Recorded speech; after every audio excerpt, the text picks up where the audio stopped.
नमस्कार दोस्तों।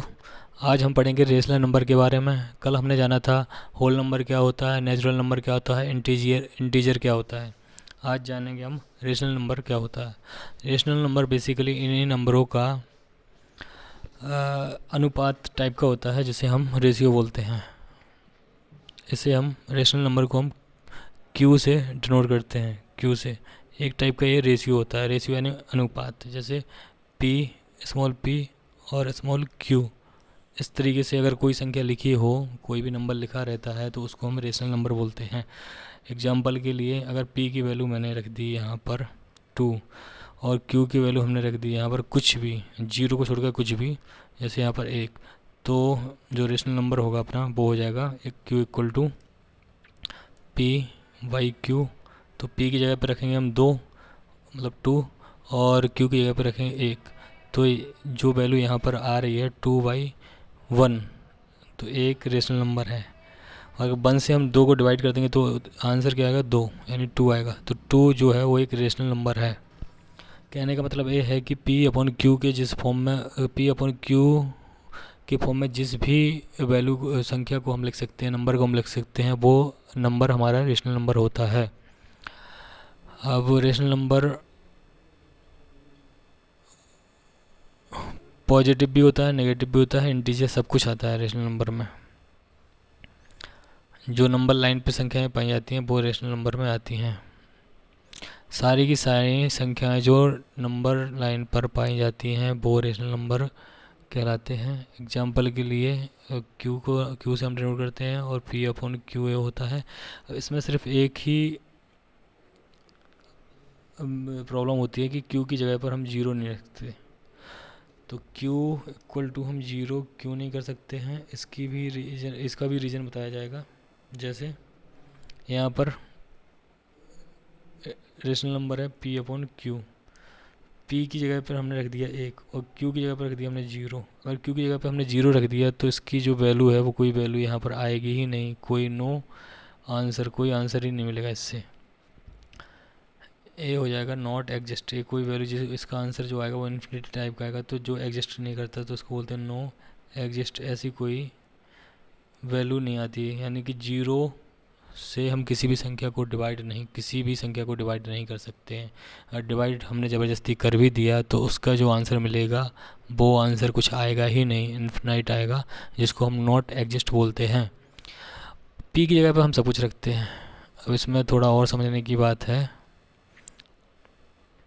कि पी की जगह पर तो हम कुछ भी रख सकते हैं, 0 भी रख सकते हैं, 1 भी रख सकते हैं, 2 भी रख सकते हैं, कुछ भी रख सकते हैं। लेकिन क्यू की जगह पर हम जीरो को छोड़कर नहीं रख सकते। जीरो को छोड़कर कुछ भी रख सकते हैं। तो वो हमारी संख्या कौन सी संख्या होगी, रेशनल नंबर होगी, रेशनल नंबर। ठीक है, कोई यहाँ तक डाउट नहीं होगा। अगर होगा तो कमेंट में आप कर सकते हैं, कमेंट लिख के उसमें मुझे बता सकते हैं। अब आगे बढ़ते हैं।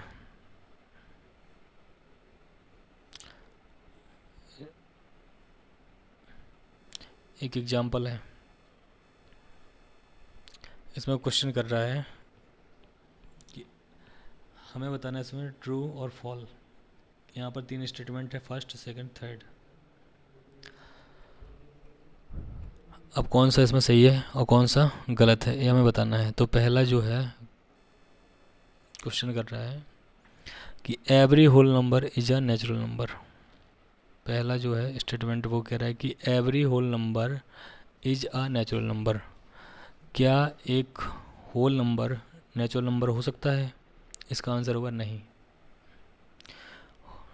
यानी कि फॉल्स। फॉल्स क्यों होगा?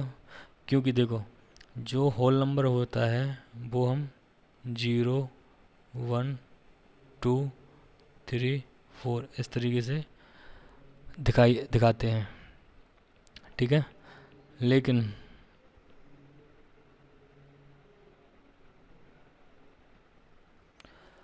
जो नेचुरल नंबर होता है वो होता है 1, 2, 1, 2, 3, 4 इस तरीके से। नेचुरल नंबर को हम एन से डिनोट करते हैं और होल नंबर को हम डब्ल्यू से डिनोट करते हैं। तो क्वेश्चन कह रहा है every whole number is a natural number. ठीक है, एक क्वेश्चन पूछ रहा है तो मैंने बोला नहीं। क्यों नहीं? क्योंकि देखो एवरी होल नंबर मतलब प्रत्येक जो नंबर होल नंबर का जो नंबर है क्या वो नेचुरल नंबर होता है? तो आंसर है नहीं। क्यों? क्योंकि जीरो जो है वो होल नंबर में तो आता है लेकिन नेचुरल नंबर में नहीं आता है, इसलिए इसका आंसर होगा नहीं। एक यहाँ पर भी है, यहाँ पर भी है, ठीक है। दो यहाँ पर भी है, दो यहाँ पर भी ठीक है। थ्री यहाँ पर भी है, थ्री यहाँ पर भी है, ये भी ठीक है। फोर यहाँ पर भी है, फोर यहाँ पर भी है, ये भी ठीक है। लेकिन जीरो यहाँ पर है और यहाँ पर नहीं है, इसलिए नेचुरल नंबर में प्रत्येक होल नंबर नहीं होता। अगर जीरो नहीं होता तो फिर होता, तो इसका आंसर नहीं है। अब दूसरा क्वेश्चन ये कह रहा है कि every integer is a rational number. Second की बात करते हैं हम। वो कह रहा है कि every integer is a rational number. तो इंटीजर की हमने बताया है कि इंटीजर क्या होता है। इंटीजर मैंने पिछली क्लास में बताया है कि इंटीजर क्या होता है। इंटीजर जो भी नंबर लाइन पे जितनी भी संख्याएं पाई जाती हैं, नंबर लाइन पे जीरो ये भी इंटीजर है, माइनस के वन, माइनस के टू, माइनस के थ्री और फिर प्लस के वन, प्लस के टू, प्लस के थ्री, इस तरीके से जितनी भी संख्याएं जितने भी नंबर लाइन पर पाए जाते हैं वो हर एक, चाहे वो नेगेटिव हो, चाहे पॉजिटिव हो, चाहे जीरो हो, प्रत्येक नंबर इंटीजर होता है। और रेशनल नंबर है कि नहीं है, तो रेशनल नंबर की कंडीशन मैंने बताई थी कि q equal to p upon q. तो यहाँ पर जो भी रेशनल नंबर हैं तो वो p की जगह पे तो हम रख सकते हैं, मतलब जीरो को भी हम p की जगह पे रख सकते हैं, q को यहाँ पर क्योंकि मतलब जीरो को छोड़कर q की जगह कुछ भी रख दो, तो जीरो भी एक रेशनल नंबर है। माइनस की जितनी भी संख्या हैं ये रेशनल नंबर हैं, और प्लस की तो संख्या सारी की सारी ये रेशनल नंबर होती ही हैं। तो इसका आंसर होगा कि प्रत्येक इंटीजर जो है, every integer is a rational number, तो इसका आंसर है सही। इसको हम बोलेंगे ट्रू। ये बात बिल्कुल सही है कि प्रत्येक जो भी इंटीजर होता है, चाहे नेगेटिव हो, चाहे जीरो इंटीजर हो, चाहे पॉजिटिव इंटीजर हो, हर एक रेशनल नंबर में आता है। और रेशनल नंबर की कंडीशन मैंने बता दी थी कि इसको p अपॉन क्यू के फॉर्म में लिखा जाता है। क्यू की जगह बस जीरो नहीं रख सकते हैं, बाकी हर एक वैल्यू रख सकते हैं जो कि रेशनल नंबर बन जाती है। ठीक है, यहाँ तक क्लियर है? ठीक है, अब तीसरे स्टेटमेंट पे आते हैं। तीसरा स्टेटमेंट क्या है उसकी तरफ देखते हैं हम। तीसरा स्टेटमेंट है कि every rational number is a integer. अब वो एक कह रहा है कि जो भी जितने भी रेशनल नंबर हैं क्या वो सारे के सारे इंटीजर हैं। तीसरा वो पूछ रहा है कि जो भी रेशनल नंबर है वो सारे के सारे इंटीजर है कि नहीं है। तो इंटीजर की कंडीशन मैंने क्या बताई थी कि जो भी नंबर लाइन पे संख्याएं पाई जाती हैं, चाहे वो नंबर लाइन इस तरीके से ड्रॉ करते हैं, यहाँ पर जीरो है, यहाँ पर माइनस वन है, यहाँ पर माइनस टू है, यहाँ पर माइनस थ्री है, इस तरीके की संख्या चलती है। और इस तरफ चलता है प्लस वाली, वन टू थ्री फोर, इस तरीके से सारी की संख्या प्लस में रहती है, इस तरफ वाली प्लस में होती हैं, इस तरफ वाली जो है लेफ्ट तरफ वाली है नेगेटिव संख्याएं होती हैं, इस तरीके से बताया है। तो क्वेश्चन ये कह रहा है कि जितने भी रेशनल नंबर होते हैं क्या वो सारे के सारे इंटीजर होता है? तो इसका आंसर होगा नहीं, इसका आंसर आएगा फॉल्स। इसका आंसर होगा फॉल्स। क्यों होगा फॉल्स? देखो रेशनल नंबर को हम क्यू से नोट करते हैं जो होता है p अपॉन क्यू। तो अगर यहाँ पर 2/3 रख दिया हमने, तो जो कि एक रेशनल नंबर है लेकिन ए नंबर लाइन पे नहीं मिलेगा, इसलिए ए जो है रेशनल नंबर तो है लेकिन ए इंटीजर नहीं है। तो इससे समझ सकते हो, ठीक है। 1/2 एक रेशनल नंबर है लेकिन इंटीजर नहीं है क्योंकि नंबर लाइन पे नहीं मिल रहा है, ना ये पॉजिटिव है ना नेगेटिव है ना जीरो है इनमें से, क्योंकि ये आधा अधूरा नंबर है। तो ये सारे के सारे जो नंबर होते हैं वो रेशनल नंबर तो होते हैं लेकिन इंटीजर नहीं होते हैं। ठीक है, ये बात आपको समझ में आ गई होगी। इसके बाद हम थोड़ा आगे बढ़ेंगे और देखेंगे आगे क्या है। यहाँ तक हो गया था, रेशनल नंबर के बारे में भी बता दिया गया। इसके 3 स्टेटमेंट थे तो स्टेटमेंट भी दे दी गया है। अब एग्जाम्पल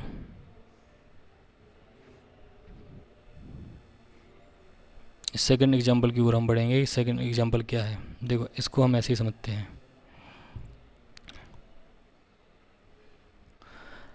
ये कह रहा find the 5 rational number between 1 और 2। 1 और 2 के बीच में हमें 5 जो है वो रेशनल नंबर फाइंड आउट करना है।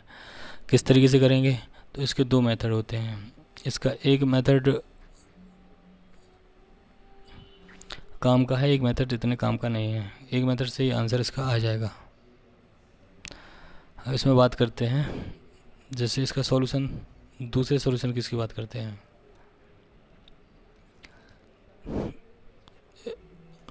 यहाँ पर लिखा है कि the other option is find out the 5 rational number is one step.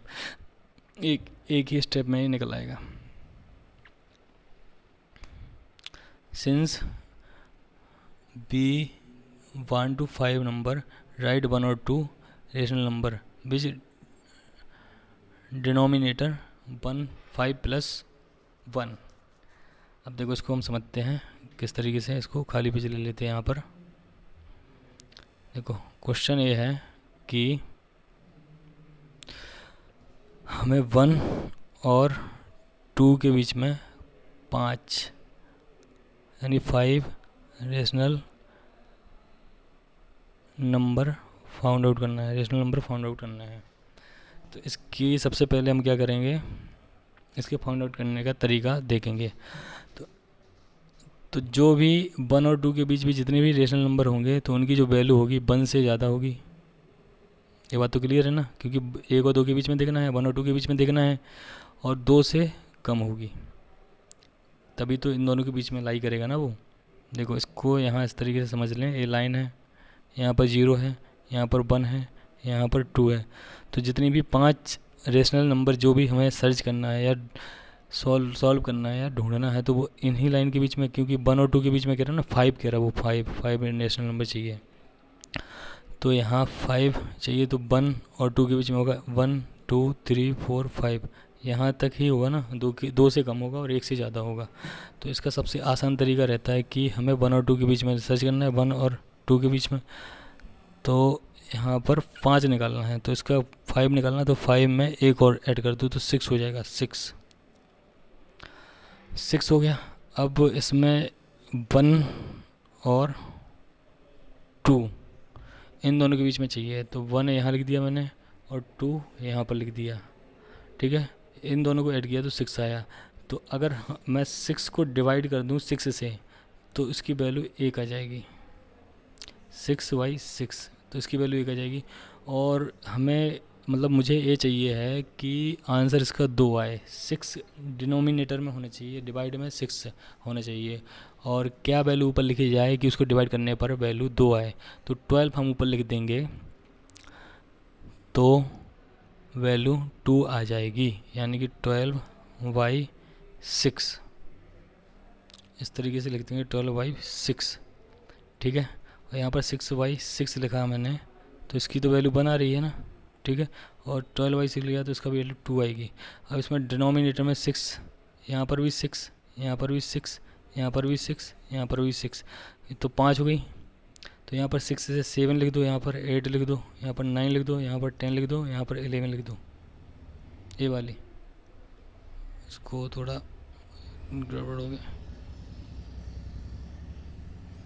यहाँ पर 10 लिख दो, 10। तो 7/6, 8/6, 9/6 और 10/6, 11/6। तो यहाँ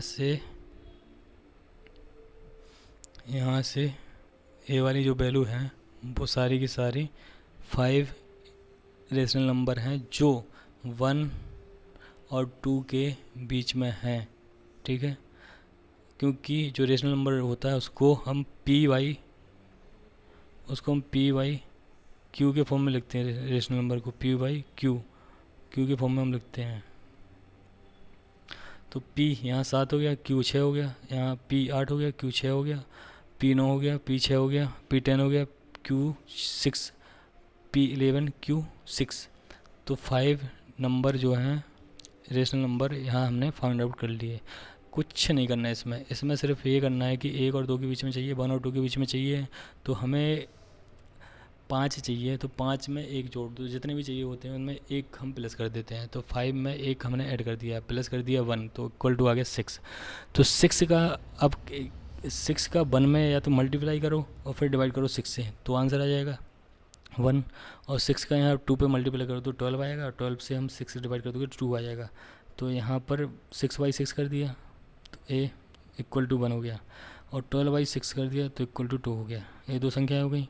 अब इसमें इन दोनों के बीच में चाहिए, तो आंसर कुछ नहीं है इसमें। 6 के बाद यहाँ 6 लिख दिया मैंने 5 बार, और ऊपर जो है 7 लिख दिया, 8 लिख दिया, 9 लिख दिया, 10 लिख दिया, 11 लिख दिया। तो ये 5 नंबर ऑफ रेशनल नंबर यहाँ से फाइंड आउट कर लिए मैंने। ठीक है, यहाँ कोई इसमें ऐसा रॉकेट साइंस नहीं है कि जो समझ में ना आए।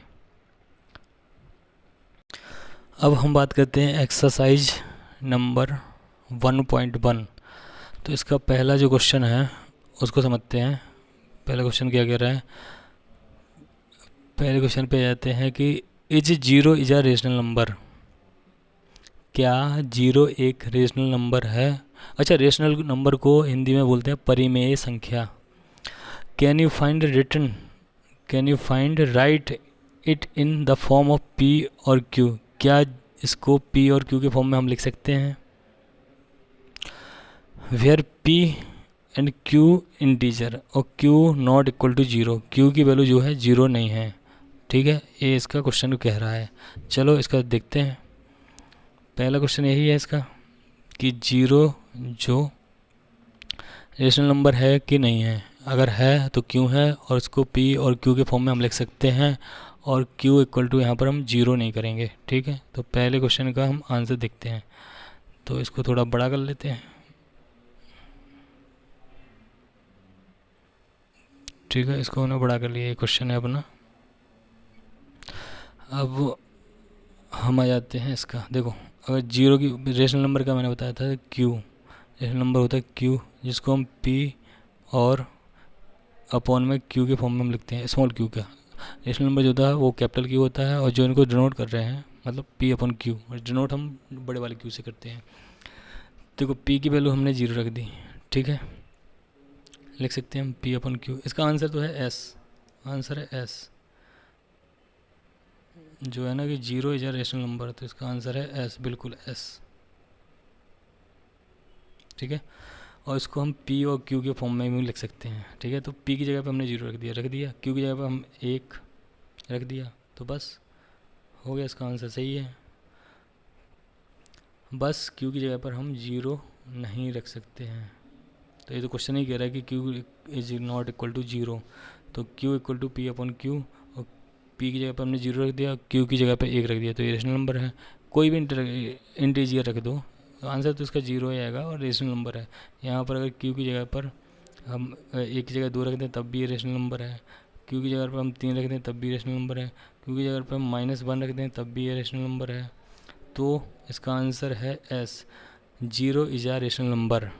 और रिटर्न इसको p और q के फॉर्म में हम रख सकते हैं। ठीक है, यहाँ तक आ गया होगा समझ में। पहला क्वेश्चन का आंसर हो गया। अब आते हैं दूसरे क्वेश्चन पर। अब दूसरे क्वेश्चन की अगर हम बात करते हैं, सेकंड नंबर का क्वेश्चन जो है उसमें वो कह रहा है कि find 6 rational number between 3 and 4। देखो 3 यहाँ पर है और 4 यहाँ पर है, तो 3 और 4 के बीच में हमें 6 रेशनल नंबर फाइंड आउट करना है। तो हम कैसे करेंगे? ये अभी मैंने बताया था 1 और 2 के बीच में 5 रेशनल नंबर फाइंड आउट करे थे।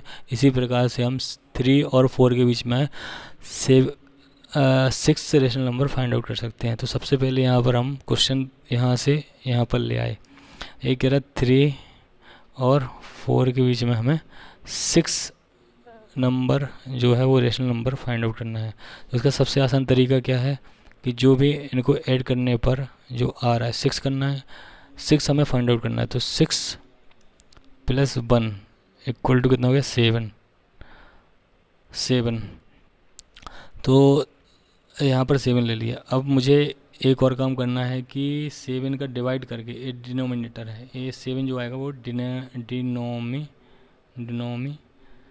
में आएगा। डिनोमिनेटर यानी कि 7 का भाग दिया जाएगा किसी भी संख्या में। तो और इसकी वैल्यू 3 आनी चाहिए, और एक ऐसा ही हम सोचेंगे जिसकी वैल्यू 4 आनी चाहिए 7 का डिवाइड करने पर। तो देखो 7 का जब किसी भी संख्या में भाग देंगे तो उसकी वैल्यू 3 आनी चाहिए। तो वो संख्या कौन सी होगी? तो इसका मल्टीप्लाई कर दो 3 के साथ 7 में। तो यहाँ पर 3 × 7, यहाँ पर जो वैल्यू हो जाएगी वो हो जाएगी 3।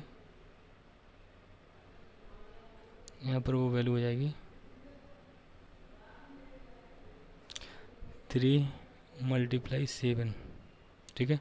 और यहाँ पर जो वैल्यू होगी जिसमें 4 हमें चाहिए, तो 7 का तो हम डिवाइड करेंगे, तो 4 इंटू 7 इस तरीके से कर देंगे यहाँ पर। तो देखो 7 से 7 डिवाइड कर हो जाएगा, तो इसकी जो वैल्यू आएगी वो 4 आएगी। हमें चाहिए तो 3 और 4 के बीच में, इसका 7 से 7 डिवाइड कर देंगे तो यहाँ पर 3 आ जाएगी, ठीक है। तो ये दो संख्याएँ हो गई। तो इसका मतलब यहाँ पर 21 है, इसकी जगह पर क्या है 21 है, क्या है यहाँ पर 21, इसकी जगह पर 28 है, ठीक है। 28 में 7 के डिवाइड करोगे तभी तो 4 आएगा, और 21 में 7 के डिवाइड करोगे तभी तो 3 आएगा। तो हमें 6 नंबर अब चाहिए, 6 नंबर रेशनल नंबर चाहिए। तो यहाँ पर 7, यहाँ पर 7, यहाँ पर 7, यहाँ पर 7, यहाँ पर 7 कितने हुए 1 2 3 4 5, और यहाँ पर 7, ये 6 नंबर हो गए 7। अब इसमें कुछ नहीं करना है, यहाँ पर 21 है, यहाँ 22 लिख दो, यहाँ पर 23 लिख दो, यहाँ पर 24 लिख दो, यहाँ पर 25 लिख दो, यहाँ पर 26 लिख दो, यहाँ पर 27 लिख दो। इतनी संख्याएं हमने लिख दी यहाँ पर, और यहाँ पर 28 तो है ही है, तो बस अपना ये आंसर हो गया। आंसर क्या हो गया कि 22 डिवाइड बाई 7 एक rational number, 23 divide by 7 second number की, 24 divide by 7 A third number की, 25 डिवाइड बाई 7 फोर्थ नंबर की, 26 डिवाइड बाई 7 फिफ्थ नंबर की, 27 डिवाइड बाई 7 ए 6 नंबर की। तो ये जितनी भी संख्याएं यहाँ निकल के आई हैं तो वो रेशनल नंबर हैं जो कि 3 और 4 के बीच में आते हैं, ठीक है। ये इसका आंसर हो गया। अब आते हैं हम थर्ड क्वेश्चन पर। थर्ड क्वेश्चन की बात कर लेते हैं। थर्ड क्वेश्चन क्या बोलता है, थर्ड क्वेश्चन कह रहा है, थर्ड क्वेश्चन भी ऐसे ही है, इजी है, ज़्यादा कुछ उसमें हेडेक वाली बात नहीं है। थर्ड क्वेश्चन कह रहा है, इसका थोड़ा कलर चेंज करते हैं, फाइंड द 5 रेशनल नंबर। इसमें 5 रेशनल नंबर फाइंड आउट करना है बिटवीन 3 और 5, 3 और 5 के बीच की 5 इसमें 5 रेशनल नंबर फाइंड आउट करना है। तो आसान है, इसमें भी कोई दिक्कत नहीं है। इसका हम करते हैं यहाँ पर 3, इसमें 3 और 5, यही क्वेश्चन कह रहा है ना कि 5 रेशनल नंबर फाइंड आउट करना है 3 और 5 के बीच का।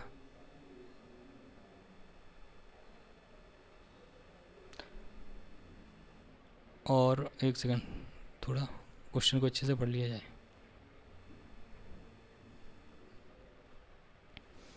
यहाँ पर थर्ड क्वेश्चन मिल जाएगा, हाँ यहाँ पर,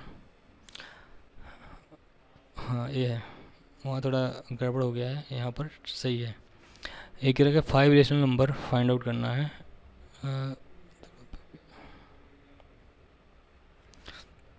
5 रेशनल नंबर फाइंड आउट करना है बिटवीन 3 और 4y, 3y5 और 4y5 के बीच की, 3y5 और 4y5 के बीच की। ये भी आसान है, इसमें भी ऐसा कुछ नहीं है। हम एक खाली पेज ले लेते हैं, यहाँ पर एक खाली पेज ले लिया। इसका फिर से हम यहाँ पर क्वेश्चन लिख देते हैं कि 3y5 और 4y5 के बीच में जो भी हैं, तो इनमें से 5 रेशनल नंबर हमें फाइंड आउट करना है। इसके लिए सबसे पहले हम क्या करेंगे, तो हमें रेशनल नंबर निकालना है 3/5 यानी 3/5 और 4/5 के बीच में। तो इसमें बेसिकली इसका जो कॉन्सेप्ट रहता है रेशनल नंबर निकालने का, तो इसमें जो डिनोमिनेटर रहता है यानी कि जो वैल्यू नीचे रहती है, ए वाली वैल्यू इसको हम बड़ा करते हैं, तभी तो वो 3/5 और इसके बीच में से वैल्यू निकलेगी। तो बड़ा करने के लिए मैं क्या कर रहा हूँ इसमें, इसका देखो 3/5 लिखा है, तो इसमें मैं 10 का मल्टीप्लाई कर रहा हूँ, तो नीचे की संख्या वैल्यू बड़ी हो जाएगी। तो नीचे जब किया तो ऊपर भी करना पड़ेगा। इसी तरीके से इसकी जो वैल्यू निकालने के लिए, क्योंकि 10 से 10 कट जाएगा तो 3/5 ही आ जाएगा। तो इस तरीके से यहाँ भी 4/5 का मल्टीप्लाई 10 ऊपर कर देंगे और 10 का मल्टीप्लाई नीचे कर देंगे, तो 10 से 10 कट जाएगा तो वैल्यू वही बचेगी। लेकिन हमें चाहिए सॉल्यूशन, इन दो संख्याओं के बीच का सॉल्यूशन चाहिए है, ए वाली और ए वाली। तो इस तरीके से हम इसको इस तरीके से लिख सकते हैं, हाँ कोई दिक्कत नहीं होती लिखने में। ए लिख सकते हैं इस तरीके से। फिर इसकी मल्टीप्लाई जैसे इसमें करेंगे हम, इसका मल्टीप्लाई इसमें करेंगे तो यहाँ पर होगा 30 y 50 हो जाएगा, कोई दिक्कत नहीं है। यहाँ पर 40 y 50 हो जाएगा, कोई दिक्कत नहीं है। अब इसके बाद हमें कितनी चाहिए थी, 5 नंबर चाहिए थे हमें, तो 5 चाहिए तो कोई दिक्कत नहीं है। यहाँ पर 1 2 3 4 5 निकल आएंगे। नीचे तो 50 ही आएगा, 50, यहाँ पर भी 50, यहाँ पर भी 50, यहाँ पर भी 50, यहाँ पर वही 50, ये 0 बना है, ठीक है। ऊपर वाली वैल्यू जो है 30 और 40 के बीच में है, तो यहाँ पर हम 31 लिख देंगे, यहाँ 32 लिख दो, यहाँ 33 लिख दो, यहाँ 34 लिख दो, यहाँ 35 लिख दो। तो 5 हमें चाहिए थे, 5 हमारे रेशनल नंबर आ गए, जो कि 3y ये है ना, 3y 0 से 0 कट जाएगा, यहाँ पर भी 0 से 0 कट जाए, तो इन दोनों के बीच में 5 रेशनल नंबर चाहिए थे, वो हमारे ए रहे। यहाँ पर 5 रेशनल नंबर हमने फाइंड आउट कर लिए। इस तरीके से ये हमारा आंसर आ जाएगा। 5 रेशनल नंबर हमने फाइंड आउट कर लिए, इसमें कोई ज़्यादा सोच समझने की बात नहीं है। इसमें क्या रहता है, जो भी नीचे वैल्यू रहती है उसको डिनोमिनेटर बोलते हैं, और वो हमेशा ऊपर जो वैल्यू रहती है उससे बड़ा होगा, तभी तो वो वैल्यू हमारी रेशनल नंबर में निकल के आएगी। अब हम चलते हैं 4th नंबर, एक क्वेश्चन नंबर 3 था, देखते हैं कौन सा था। हाँ, ये क्वेश्चन नंबर 3 था। अब आते हैं हम 4th नंबर क्वेश्चन के ऊपर। अब बात हम क्वेश्चन नंबर 4 की करते हैं। तो क्वेश्चन नंबर 4 क्या कह रहा है, क्वेश्चन नंबर 4 कह रहा है कि state whether the following statement true और फॉल, रीजन योर आंसर। ठीक है, इसमें रीजन बताना है कि जो भी ये 3 स्टेटमेंट दिए गए हैं वो सही है या गलत है, उसका रीज़न भी बताना है। चलो देखते हैं। पहला क्वेश्चन क्या है, every natural number is a whole number. ये कह रहा है कि प्रत्येक जो नेचुरल नंबर है वो होल नंबर होता है कि नहीं है। सबसे पहले हम उसी अपनी नंबर लाइन पे आ जाते हैं। ये नंबर लाइन है हमारी, यहाँ बीच में इसके 0 है, इस तरफ जाएंगे तो 1 2 3 4 और 5 और 6 मिलेगा। इस तरीके से आगे बढ़ती जाएगी लाइन। और अगर इसके लेफ़्ट तरफ जाएंगे, तो यहाँ पर हमें माइनस का मिलेगा, -1 -2 -3 -4, इस तरीके से। तो पहला जो क्वेश्चन कर रहा था कि every natural number is a whole number, क्या प्रत्येक नेचुरल नंबर होल नंबर होता है कि नहीं। तो मैंने बताया था कि 1 से लेके और इन्फिनिटी तक पॉजिटिव वाले जितने भी नंबर होते हैं वो नेचुरल नंबर होते हैं। ठीक है, ये सारे के सारे 1 से लेके जितने भी हैं वो नेचुरल नंबर हैं। तो एवरी नेचुरल नंबर, और इसके बाद मैंने बताया था कि अगर इसमें 0 को काउंट कर लेते हैं, इसमें 0 को भी ले लेते हैं, तो ये होल नंबर हो जाते हैं। तो सबसे पहले हम बात करते हैं इसकी 1 से लेके जितने भी हैं इनको बोलते हैं नेचुरल नंबर। इसको हम डिनोट करते हैं n से। और जब हम इसमें 0 को भी काउंट कर लेते हैं, 0 को भी हमने ले लिया, तो ये सारे के सारे फिर क्या हो जाते हैं, होल नंबर हो जाते हैं। ये सारे के सारे होल नंबर में आ जाते हैं। तो होल नंबर में 0 भी आ जाता है। जब 0 आ जाता है तो उसको हम होल नंबर बोलते हैं। तो पहला था every natural number is a whole number. तो जितने भी नेचुरल नंबर है वो होल नंबर तो हैं ही, तो इसका आंसर है एस। इसका आंसर जो है वो आएगा एस। ठीक है, यानी कि ये ट्रू है। True for TRUE। तो पहले का आंसर है ट्रू। ठीक है, अब दूसरा कह रहा है कि every integer is a whole number. अब देखो, इंटीजर की मैंने बात करी थी, तो इंटीजर क्या है अपना, इंटीजर में सारे के सारे आ जाते हैं। इसमें 0 भी आ जाता है, नेगेटिव वाले भी आ जाते हैं, पॉजिटिव वाले भी आ जाते हैं, लेफ़्ट साइड वाले भी आ जाते हैं, राइट साइड, सब कुछ आ जाता है इंटीजर में। तो every integer is a whole number, ये गलत है। गलत क्यों है, क्योंकि इंटीजर में नेगेटिव वाले भी आ रहे हैं, ये नेगेटिव वाले भी आ रहे हैं, इंटीजर सभी होते हैं। तो अगर ये नेगेटिव वाले आ रहे हैं, जबकि होल नंबर में तो 0 से लेकर और इस तरफ वाले सारे के सारे आ रहे हैं, तो ये तो छूट रहे हैं ना।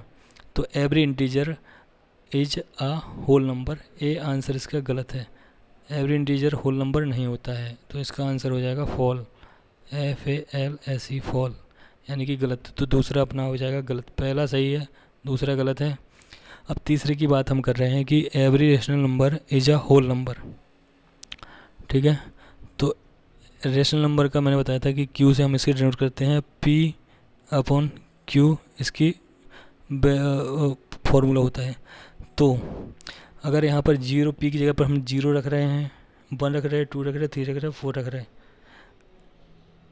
तो ए रेशनल नंबर है। क्यू की जगह हम जीरो नहीं रख सकते हैं, बाकी सब कुछ रख सकते हैं। लेकिन एवरी रेशनल नंबर तो माइनस में भी होता है, जैसे -1/2। ठीक है, ए तो रेशनल नंबर है, लेकिन इसमें जीरो भी वो, लेकिन ए इसके जीरो के यहाँ पर नहीं है, तो इसका भी आंसर होगा नॉट, नहीं। हर एक रेशनल नंबर जो है वो होल नंबर नहीं होता है, क्योंकि -1/2 इसमें रेशनल नंबर तो है लेकिन ये होल नंबर नहीं है, तो इसका तीसरा भी इसका गलत हो जाएगा। ठीक है, यहाँ तक कोई डाउट नहीं है। हमारी आज 1.1 एक्सरसाइज चैप्टर नंबर 1 की 1.1 कंप्लीट हो चुकी है। अगर इसमें आपको कहीं भी डाउट हो तो आप कमेंट करके क्वेश्चन अपना पूछ सकते हो, इसका आंसर प्रॉपरली आपको दिया जाएगा। वीडियो अगर पसंद आ रही हो तो इसको लाइक करें, शेयर करें अपने दोस्तों के साथ और चैनल को सब्सक्राइब करें। ठीक है, थैंक यू, धन्यवाद।